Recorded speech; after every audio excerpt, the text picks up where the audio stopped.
now that the transfer window is over and we all have an idea of how most of the teams are going to set up, the players they've managed to add to their team, and what it's looking at in terms of excitement, in terms of their goals.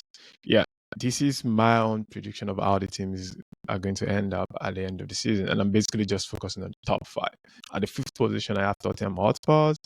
They've managed to get the service of Kudus, Simons, Kolomwani, and Joe Palina, among other few talents. These are just like the few ones I'm selecting. And they've also managed to get the service of Thomas Frank, who I'm a very big fan of, by the way. But I think in terms of the squad strength, when you look at quality and as well as the depth and as well as the experience, I don't see them going beyond this position. They're also going to be playing Champions League, which might be like a very big distraction for them. So I would think, considering all of these factors, they should still be able to retain their Champions League spot. At my fourth position, I have Manchester City. Top of the talents they've been able to add to the team is the new goalkeeper, Tijjani Reijnders. But I think it might still going to take them a bit of time before they get into the rhythm. Looking at how they struggled a bit from last season, so I see them coming into that full rhythm of consistency towards the end of the season, and it might definitely be too late to say okay they're going to go for the title. So considering the genuinity of the handlers, Pep, I think they'll still be able to make the top four and fourth position in this case.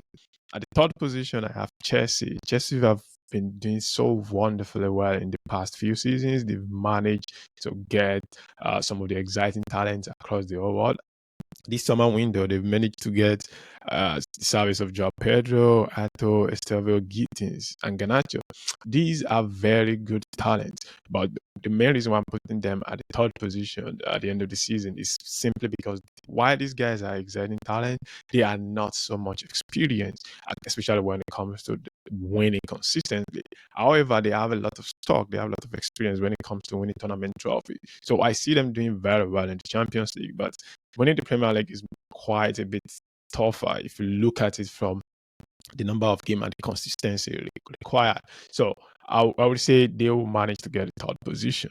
They will get the third position. Second position, that will be Arsenal, and they've managed to get the service of someone like Viktor Gyökeres, Easy, Noni, Musquera, Zubimendi. And I think these basically, to a larger extent, raise the floor for the team in terms of quality and in terms of depth. But I don't think that has actually raised the ceiling for the team. And I think for the past two seasons, considering their consistency, what is actually missing, I'm not sure that has also been addressed yet, which is actually the convincing exceptionality of going to any game and being convinced that we are going for a win and we're going to win it.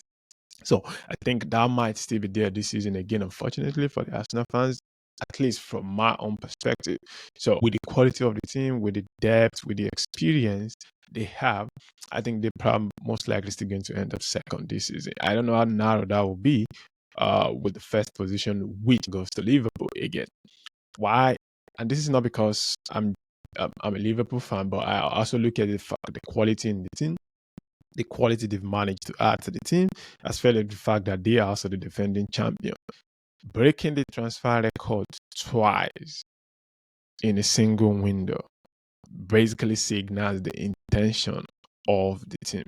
So not just in terms of the player, but of course in terms of the leadership, which also drives the kind of expectation that has been put forward. The players, the coach, the fans, everyone that is associated with that particular football club. So I'm predicting Liverpool will be the champion at the end of the season.